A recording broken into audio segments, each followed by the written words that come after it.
আমার বেবি না সকালবেলা উঠেই জল খেতে চায় না, কিন্তু আমি প্রতিদিন সকালে উঠে ওকে জোর করে যতটা ও খায় ততটাই জল খাওয়াই। যা গরম পড়েছে আমাদের বড়দের শরীরে অসুস্থ হয়ে যাচ্ছে, আর ছোটরা যদি একটু জল না খায় তাহলে ওদের শরীর তো একদমই খারাপ হয়ে যাবে। যেহেতু আজকে একটু সকাল সকাল উঠেছিলাম তাই মাম্মামকে নিয়ে আগে ছাদে চলে এলাম। ছাদে এসে ওকে একটু হাঁটানোর প্র্যাকটিস করছি, কিন্তু ও এত দুষ্টু আমার হাতই ছাড়ছে না। আর আজকে ওর 1 বছর 4 মাস বয়স হলো। সবার 4টে না হলে 6টা দাঁত হয়, আর আমার মেয়ের 5টা দাঁত হয়েছে। আর এইদিকে না আমার পাশের বাড়ির আন্টিদের ছাদে পদ্ম ফুল ফুটেছে, সেটা দেখে আমার যে কি আফসোস হচ্ছে। আমি যদি এতদিনে লাগাতাম হয়তো আমার গাছেও ফুল চলে আসতো।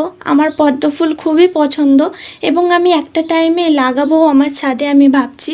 আর এইদিকে দেখো এর আগের দিন যে মানি প্ল্যান্টটা লাগিয়েছিলাম সেটা এখন বেশ তরতাজা হয়ে গেছে আর দেখতেও বেশ সুন্দর লাগছে। এইদিকে মাম্মামকে আবার একটু জল দিয়ে দিচ্ছি, আর এইবারটা বেশ অনেকটাই জল খেলো। আসলে একটু হাঁটাহাঁটি হয়েছে তো তাই একটু ক্লান্ত হয়ে গেছে। ঠান্ডার টাইমে তো একদমই জল খেতে চাইতো না মাম্মাম, কিন্তু গরম পড়ার পরে বেশ ভালোই জল খাচ্ছে। এখন আমার বেবি কত বড় হয়ে গেছে, জল খাওয়ার পরে আবার ঢাকনাটা ও নিজে আটকে দেয়, এমনকি মুখটাও সে নিজে নিজে মুছে। আর এইদিকে ঘড়িতে প্রায় 7টা বেজে গেল, আর ননদিনী আজকে 8টার সময় বেরোবে, তাই সকাল সকাল ব্রেকফাস্টটা আগে রেডি করে নিচ্ছি। শুধু আমি রেডি করেছি তা না, বর্মশাই আমাকে অনেকটা হেল্প করেছে। এবার বাবা মাম্মামকে নিয়ে হাঁটতে বেরিয়ে পড়লো, তাই আমি তাড়াতাড়ি স্নান করতে যাচ্ছি। আমার ইচ্ছা ও আস্তে আস্তে আমি পুজোও দিয়ে দেব, যেটা আমার কোনোদিনই হয় না। স্নান করে বেরোতে না বেরোতেই দেখি ম্যাডাম হাজির, তাই তাড়াহুড়ো করে পুজো দিতে চলে এলাম। আর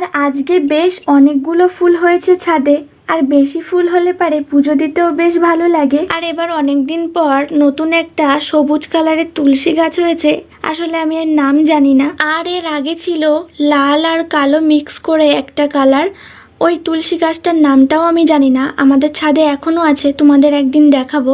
আর আজকে না ঠাকুরের প্রসাদ শেষ হয়ে গেছিল, আমি ওকে বলেছিলাম আনতে, ও ভুলে গেছে, তাই আজকে পাকা কলা দিয়েই পুজো দিয়ে দিলাম। পুজো দিয়ে তাড়াতাড়ি নিচে চলে এলাম। মাম্মামের খুব খিদে পেয়ে গেছে, তাই তাড়াতাড়ি খাবারটা বানিয়ে ওকে খাইয়ে দিলাম। আর আজকাল মাম্মাম খুব গুড গার্ল হয়ে গেছে, সকালবেলার খাবার খেতে একদম বাহানা করে না, যবে থেকে আমি এই হোমমেড সেরিল্যাক্সটা বানিয়েছি। আসলে ও এখন খাবারের টেস্ট বুঝতে শিখে গেছে, যেই কারণে ওর যেটা ভালো লাগে না সেটাও খেতে চায় না। এবার মাম্মামকে স্নান করিয়ে নিয়ে এলাম, আর এখনও ঘুমোবে, তাই টাটা।